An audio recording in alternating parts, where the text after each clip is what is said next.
나는 지금 아버지의 집에 있습니다. 나는 예수의 이름으로 일어섭니다. 아멘. 오늘 주신 말씀을 가지고 매일 넘어지더라도 라는 제목으로 말씀을 나누겠습니다. 미국의 한 대학교 아동발달연구소의 이 연구에 따르면 걸음마를 막 시작한 갓난아기들은 한 시간에 몇 걸음을 걸을 것 같으세요? 우리 모두가 다 갓난아기의 시절을 지나갔을 텐데 되게 오래돼서 평균 2,300걸음 이상을 내딛는다고 합니다. 그리고 1시간 동안 무려 17번, 많게는 60번 가까이 걸음마 연습을 하다가 넘어진다라고 해요. 자, 아기가 깨어있는 시간 동안 걷는다고 생각한다면 하루에 아기는 수백 번, 수천 번, 수만 번을 바닥에 나뒹구는 셈이죠. 객관적인 수치로 본다면 아기의 걷기 시도는 명확한 실패인 거예요. 그런데 세상의 그 어떤 부모도 그렇게 계속 넘어지는 아기를 보면서 사랑하는 아기야, 왠지 제가 그럴 것 같은데 사랑하는 아기야, 객관적으로 볼 때 너는 걷는 것을 포기하는 것이 좋겠다. 이렇게나 많이 넘어지니 앉아있는 것이 더 좋지 않겠니? 그렇게 말하는 부모는 저 빼고 없을 겁니다. 오히려 아기가 넘어졌다가 다시 일어나는 것을 보고 또 부모를 향해서 비틀비틀거리며 걸어오는 그 아기를 박수를 치면서 기뻐하겠죠. 사랑하는 여러분, 우리의 신앙생활도 이와 같습니다. 우리가 하나님의 자녀답게 살아가려고 하지만 실제의 삶은 마치 걸음마를 배우고 있는 아기와 같다라는 거죠. 매일 넘어지고 있는 저와 여러분 자신을 발견하게 되는 것이에요. 우리가 예배당 문을 나서면서 결단합니다. 지난주에도 여러분 그러셨을 거예요. 지지난주에도 그러셨을 거예요. 오늘도 그러실 겁니다. 이번 주는 말씀대로 살아가 보리라. 이번 주는 사랑해 보리라. 이번 주는 감사해 보리라. 이번 주에는 내가 혈기 부리지 않고 온유한 사람으로 살아가리라. 유혹에 넘어가지 않고 하나님 기뻐하시는 모습으로 살아가리라. 하지만 우리의 결단은 그리 오래가지 않습니다. 월요일 아침만 되면 내가 품었던 그 아름다운 결단의 꿈이 산산조각이 나는 것을 보게 됩니다. 결단했던 마음은 온데간데 없이 사라지고요, 어제 무너졌던 그 연약함에 똑같이 넘어지고 있는 나를 발견하게 되는 것이죠. 작은 유혹의 바람에도 너무나도 쉽게 흔들리는 나를 발견하는 거예요. 그래서 자책하는 거죠. 나는 왜 이럴까? 내 신앙은 진짜가 맞는가? 수년, 수십 년을 내가 믿어도 왜 나는 여전히 이 모양인가? 하나님이 이런 나를 보시고 기뻐하시겠는가? 우리 하나님도 후회하시지 않을까? 매일 다짐하고 매일 결단하지만 매일 넘어집니다. 여러분, 한 주간의 삶은 어떠셨어요? 오늘 우리가 함께 읽은 요한일서는 요한이 에베소 교회 성도들에게 쓴 편지입니다. 또한 예배소 교회뿐만이 아니라 예배소를 중심으로 소아시아 지역에 있었던 교회의 성도들에게 같이 함께 이 편지를 읽으십시오 라고 썼던 공동 편지이기도 합니다.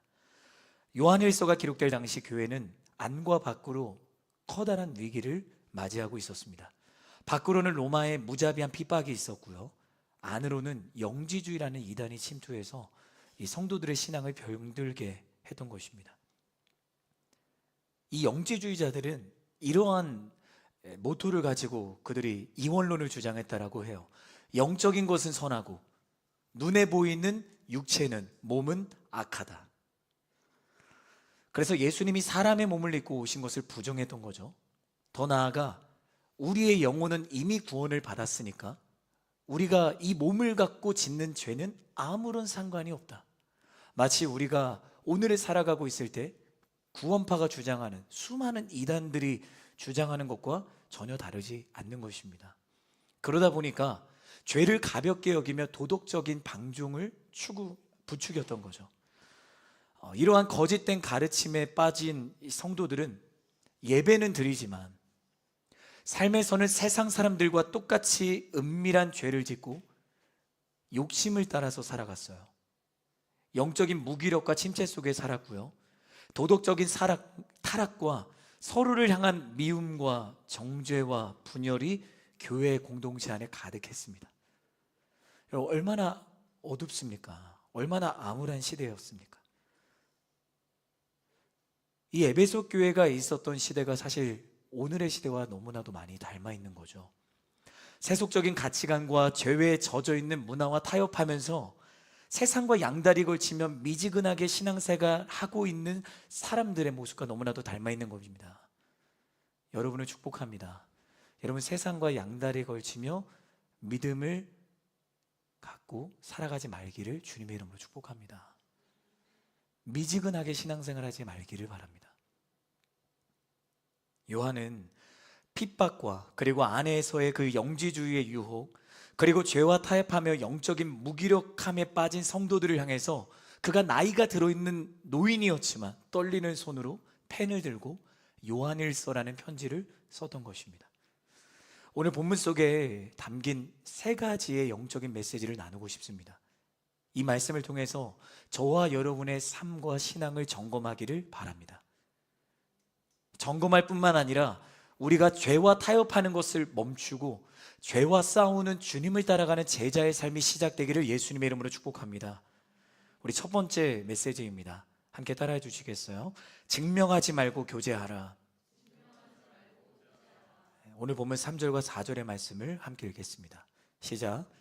우리가 보고 들은 것을 여러분에게도 전파합니다. 이는 여러분과 우리가 서로 사귐이 있게 하려는 것입니다. 우리의 사귐은 아버지와 그의 아들 예수 그리스도와 함께하는 사귐입니다. 우리가 이 글을 쓰는 것은 우리 서로의 기쁨이 가득 차고 넘치게 하려는 것입니다. 오늘 말씀을 통해 발견하게 되는 첫 번째 메시지는 무엇인가? 신앙의 목적은, 우리가 믿음을 갖고 살아간다는 것은 나를 증명하려고 애쓰는 것이 아니라 주님과 참된 교제를 하는 것에 있습니다. 본문 3절에서 요한은 자신이 복음을 전하는 목적에 대해서 분명히 밝힙니다. 사귐입니다. 헬라어로는 코이노니아. 우리 기억하기 위해서 한번 따라해 볼까요? 코이노니아.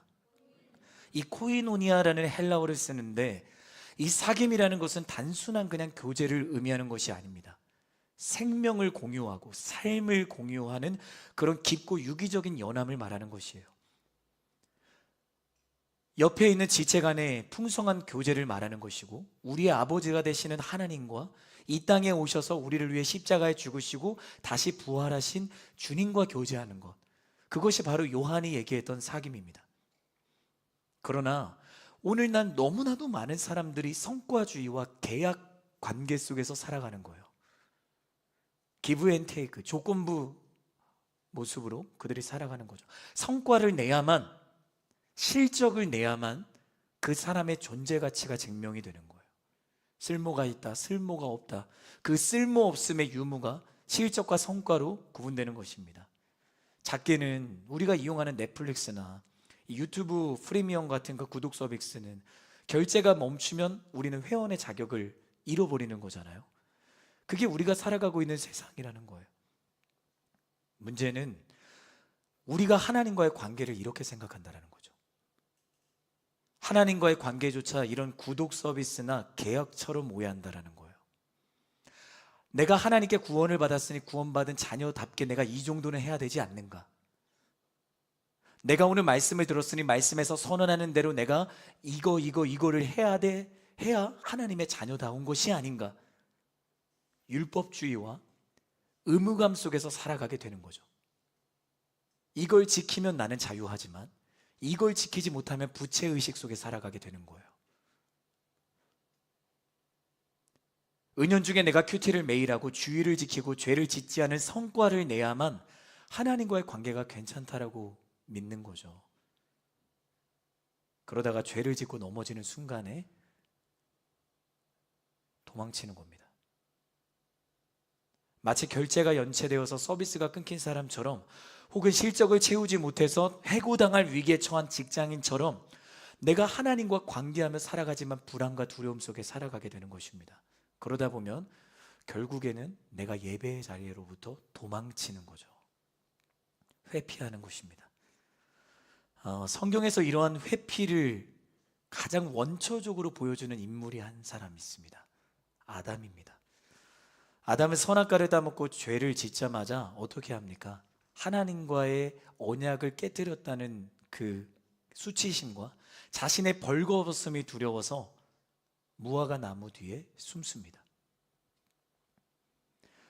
그러나 하나님께서는 숨어있는 아담에게 찾아오셔서 아담의 이름을 부르시는 거죠. 아담아, 너가 어디 있느냐? 아담이 대답을 합니다. 우리 창세기 3장 10절의 말씀을 함께 읽도록 하겠습니다. 함께 읽습니다. 시작. 아담이 대답했습니다. 제가 동산에서 하나님의 소리를 듣고 벌거벗은 것이 두려워 숨었습니다. 지금 아담은 자신의 벌거벗음이 두려워서 숨었다라고 얘기를 하는 거예요. 내가 하나님 앞에 죄를 짓고 하나님과의 관계가 끊어지는 것이 두렵습니다라가 아니라 그냥 나의 벌거벗음이 두렵습니다. 죄의 무서움입니다. 또요, 우리가 너무도 잘 아는 예수님의 제자 베드로가 있습니다. 베드로 역시 마찬가지였어요.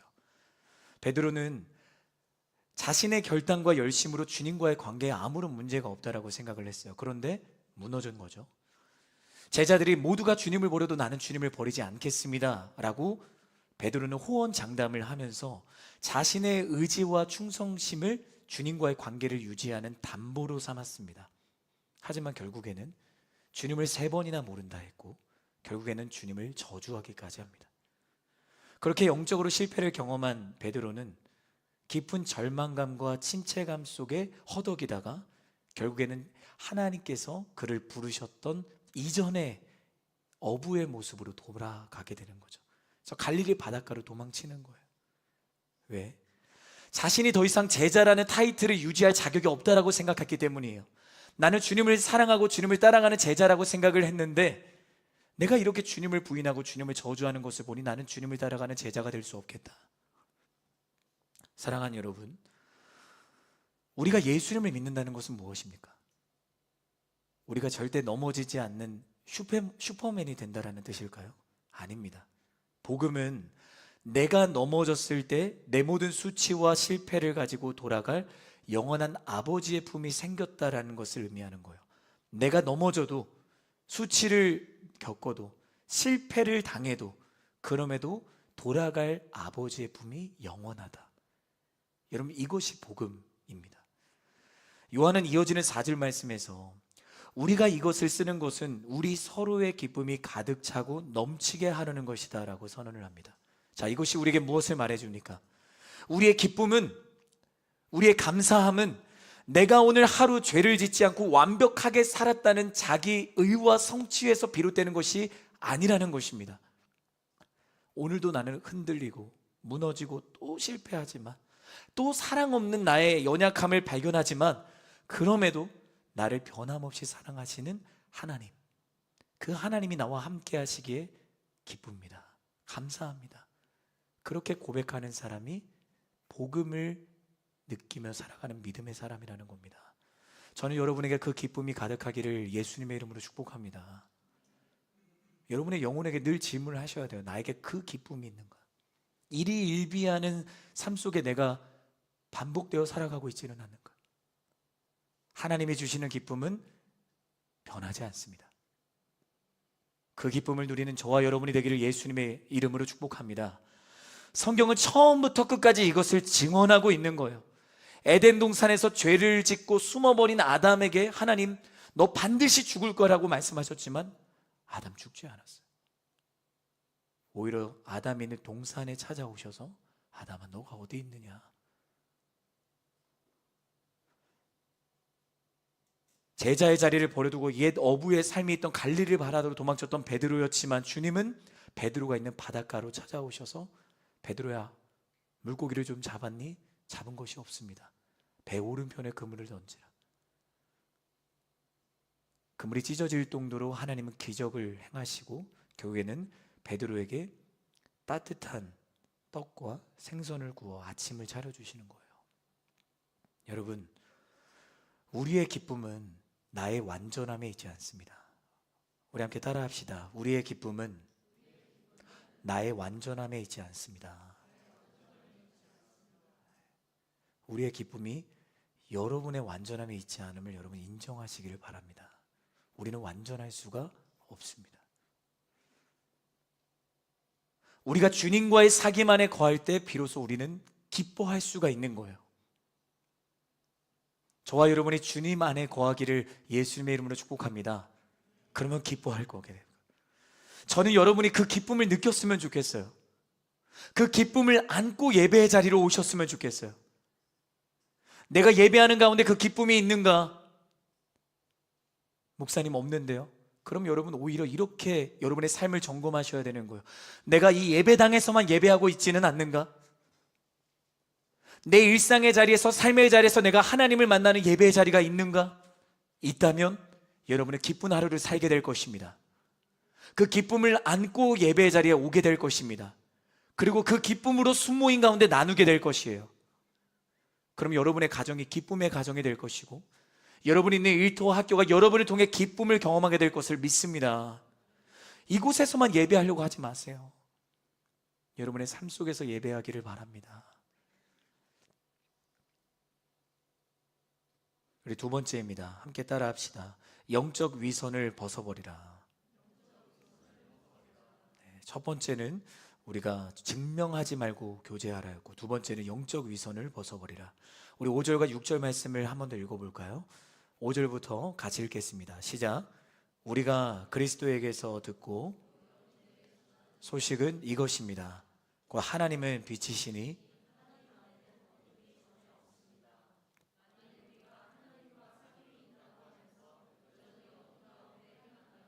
우리는 거짓말하는 것이며 진리를 따라 사는 것이 아닙니다. 두 번째 메시지는 우리가 하나님과의 사귐을 온전히 누리기 위해서는 빛 대신 하나님 앞에서는 정직함이 있어야 됩니다. 영적인 위선을 벗어던지는 용기가 있어야 됩니다. 요한은 선포합니다. 하나님은 빛이십니다. 여러분, 하나님은 빛이십니다. 아멘.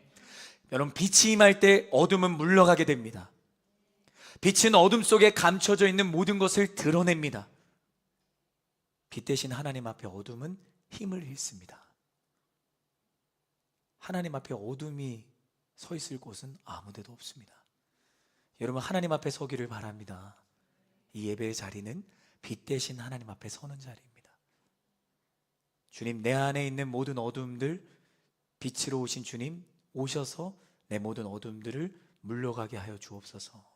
그렇게 기도하는 저와 여러분이 되었으면 좋겠습니다. 하나님 앞에 서면 거짓의 어둠은 설 수 없어요. 불의의 어둠, 탐욕의 어둠, 음란의 어둠, 미움의 어둠, 하나님 앞에서는 조금도 숨을 수 없습니다. 다 드러나는 거예요. 하나님 앞에서. 이어지는 6절 말씀은 우리에게 거룩한 경종을 울리죠. 만일 하나님과의 사귐이 있다고 하면서도 여전히 어둠 가운데 행한다면 당신은 거짓말장애입니다. 오히려 하나님을 거짓말하는 이로 만드는 것입니다. 진리를 따라 사는 것이 아닙니다. 우리는 종종 어둠 가운데 행하는 것을 그냥 윤리적인 죄를 짓는 것으로 오해합니다.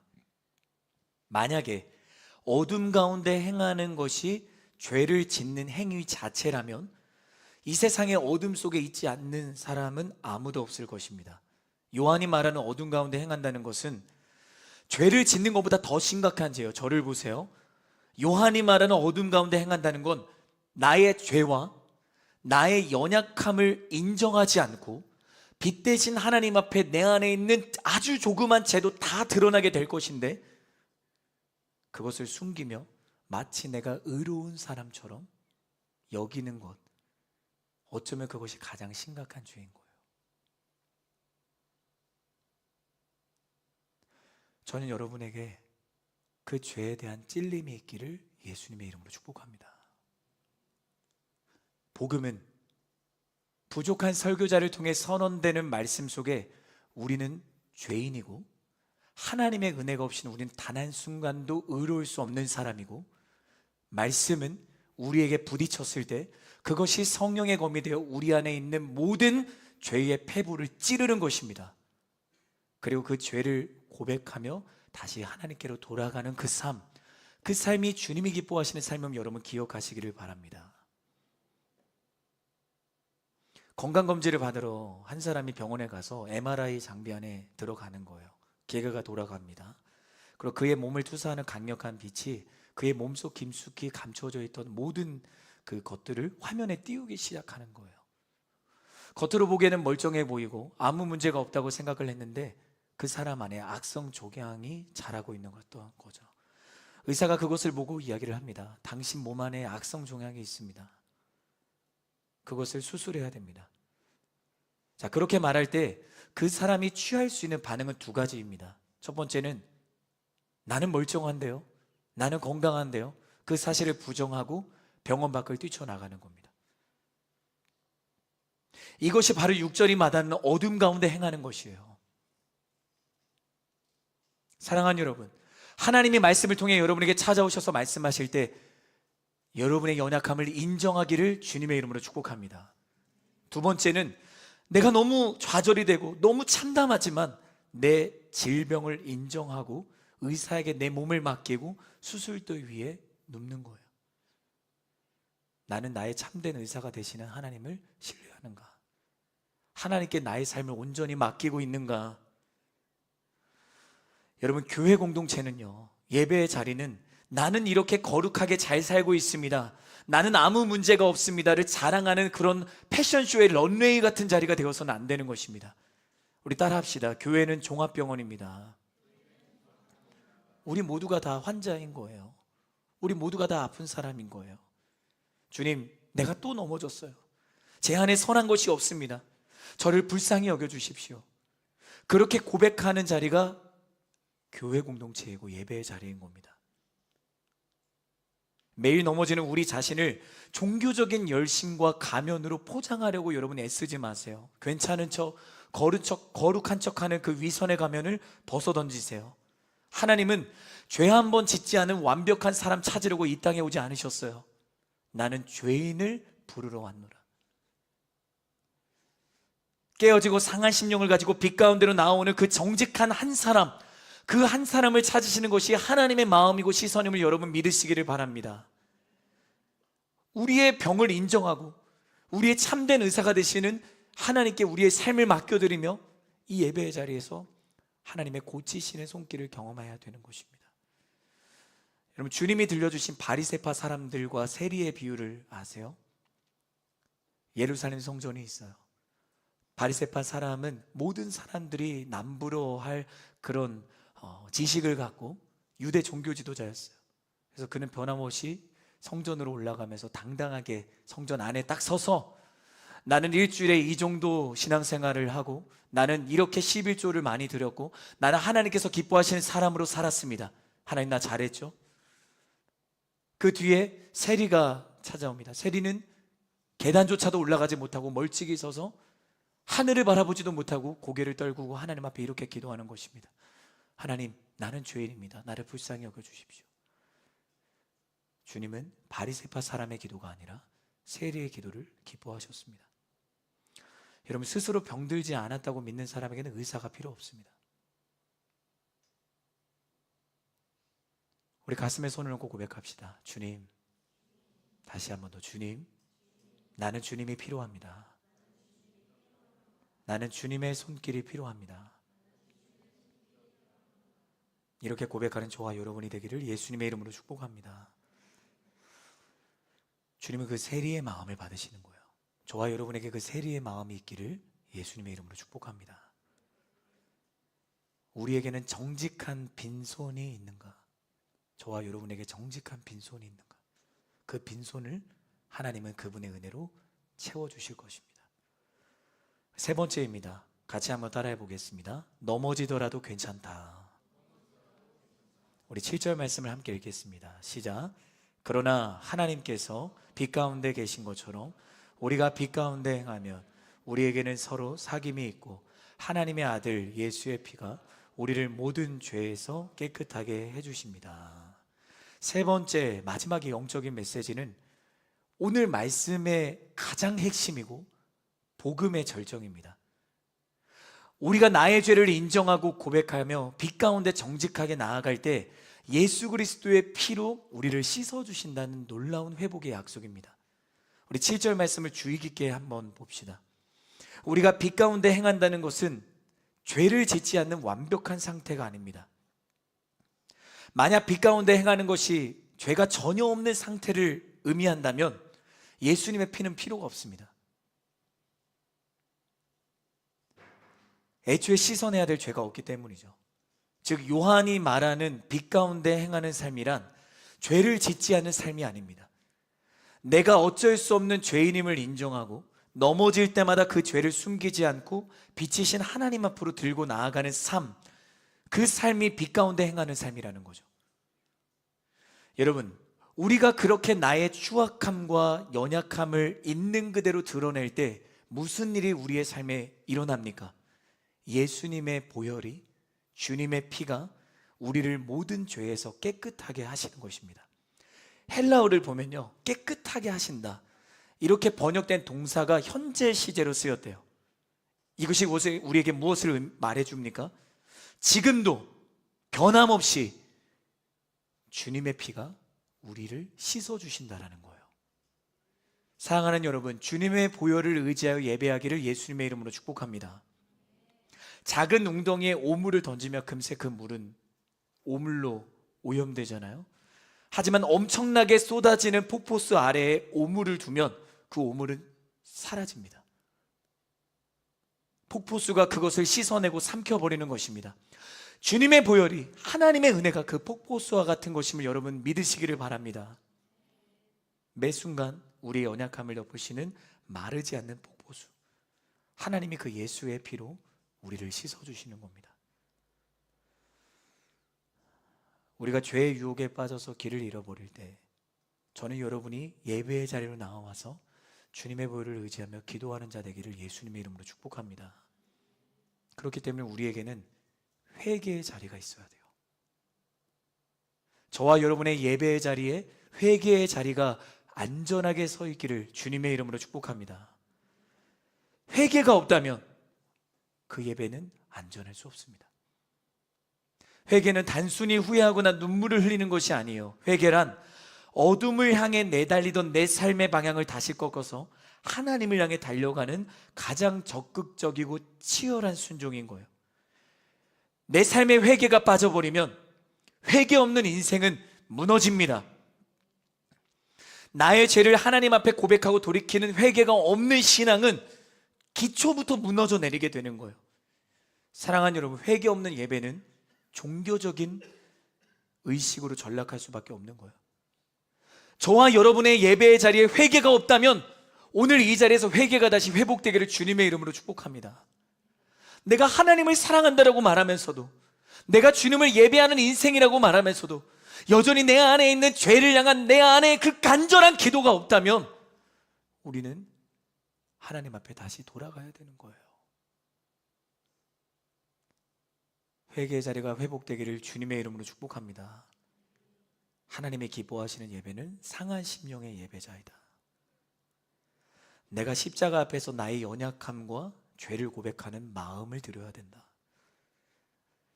저와 여러분을 속이지 맙시다. 나를 속이지 맙시다. 우리는 하나님 없으면 단 한순간도 바로 설 수 없는 죄인인 거예요. 사랑하는 여러분, 그러나 주님이 우리를 위해서 십자가에 죽으시고 부활하셨기 때문에 우리가 나 죄인이구나, 나 구제불능이구나, 이러한 넘어짐 속에 우리가 예배할 필요가 없는 거예요. 오히려 그것을 이미 하시고 이 예배의 자리에 부르신 분이 하나님이세요. 저는 여러분이 그 하나님의 사랑을 느끼를 예수님의 이름으로 축복합니다. 네, 결론입니다. 오늘 우리는 에베소 교회를 향한 요한의 편지, 이 요한일서 1장의 말씀을 통해서 우리의 삶을 관통하는 세 가지의 영적인 메시지를 나누었습니다. 우리 마음판에 새기며 다시 한 번 더 따라하겠습니다. 증명하지 말고 교제하라. 두 번째, 영적 위선을 벗어버리라. 마지막 세 번째, 넘어지더라도 괜찮다. 말씀을 마칠 거예요. 여러분 저 보시고, 우리는 내일 또 죄의 유혹 앞에 흔들리고 또 넘어질 거예요. 사랑 대신에 미움을 선택할 것이고, 정죄하고 판단할 겁니다. 정직함 대신에 거짓을 선택할지 몰라요. 또 내가 이 하루를 어떻게든 견뎌내고 버텨내기 위해서 애쓰는 나의 모습을 발견하게 될 겁니다. 그렇게 하루의 일과를 다 마치고 집에 돌아왔을 때 털레털레 내 몸을 그냥 침대, 소파에 던지고 주님과의 나의 이 하루를 점검하는 것이 사라지고 빛이 바래고 또 나는 주일에 그 무거운 영혼을 이끌고 이곳에 나와서 예배할지도 모릅니다. 그러나 여러분, 그렇게 깨어지고 무너진 삶에 무엇이 생깁니까? 빈틈이 생기죠. 그 빈틈이 있는 자리에 하나님의 일하심이 경험되는 거예요. 그 빈틈 속으로 예수 그리스도의 보혈이 스며들게 되는 것입니다. 여러분, 우리는 어쩔 수 없이, 정말 어쩔 수 없이 연약한 사람이에요. 그것을 인정하는 저와 여러분이 되기를 주님의 이름으로 축복합니다. 넘어지더라도 괜찮다고요. 흔들려도 괜찮아요. 하지만 주님 안에서 흔들리세요. 아버지의 품 안으로 넘어지세요. 그러면 자녀가 넘어질 때 아버지는 자녀의 몸을 일으켜서 다시 한번 더 가보자, 그 걸음마를 하고 있는 갓난아기에게 사랑으로 위로하고 격려하는 것처럼 저는 여러분이 그 아버지의 품을 경험하기를 예수님의 이름으로 축복합니다. 비록 우리가 매일같이 넘어지고 쓰러진다 할지라도 그 쓰러지는 자리가 아버지의 품이면 우리는 안전한 것입니다. 오늘 성경은 우리에게 그것을 말하는 것이에요. 저는 여러분이 그 은혜를, 그 사랑을 이번 한 주간 충만하게 경험하게 되기를 예수님의 이름으로 축복합니다. 우리 가슴에 손을 얹고 고백하겠습니다. 나는 아버지의 품 안에 있습니다. 넘어지더라도 괜찮습니다. 주님의 보혈을 의지하여 일어서는 자리가 되게 하여 주옵소서. 아멘. 우리 시간 다같이 자리에서 일어나셔서 우리 말씀을 기억하며 찬양하기를 원합니다.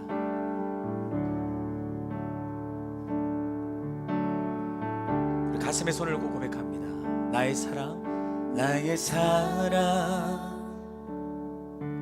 너는 어여쁘고 참 귀하다. 어느 보석보다 귀하다.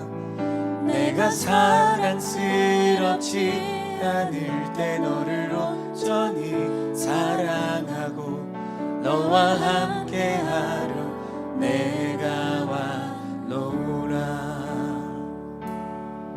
우리 한 번 더 믿음으로 고백합니다. 주의 사랑, 주의 사랑, 이 사랑은 결코 변치 않아. 모든 계절 돌보시네. 푸른 마르고 꽃을 시든 주의 말씀은 진실해. 실수가 없으신 주만 바라라. 우리 주님의 보혈을 의지하여 고백합니다. 주님의 나라와 뜻이 나의 삶 속에 임하시며 주님 알기 주만 보기를 소망해. 거룩히 살아갈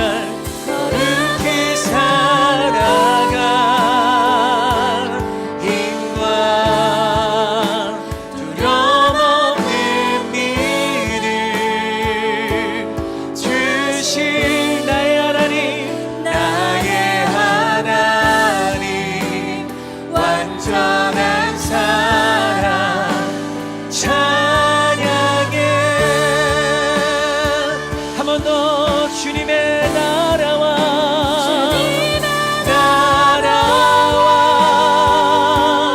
뜻이 나의 삶 속에 우리의 마음을 드리며 고백합니다. 내가 주님을 알기 원합니다. 주님을 보기를 원합니다. 주만 보기를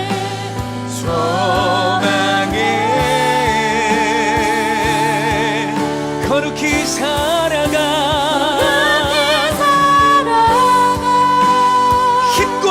힘과 두려움 없는 믿음 주신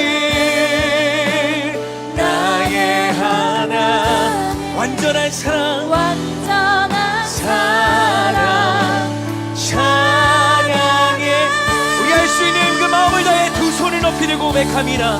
찬양하리 만군의 주 영원히 함께 하시네. 아멘. 존귀하신 사랑의 왕 영원히 통치하시 찬양하리 아멘. 만군의 주 영원히 함께 하시네. 존귀하신 사랑의 왕 영원히 우리 다시 한 번 더 믿음의 고백을 드리며 찬양하리 만군의 주 아멘.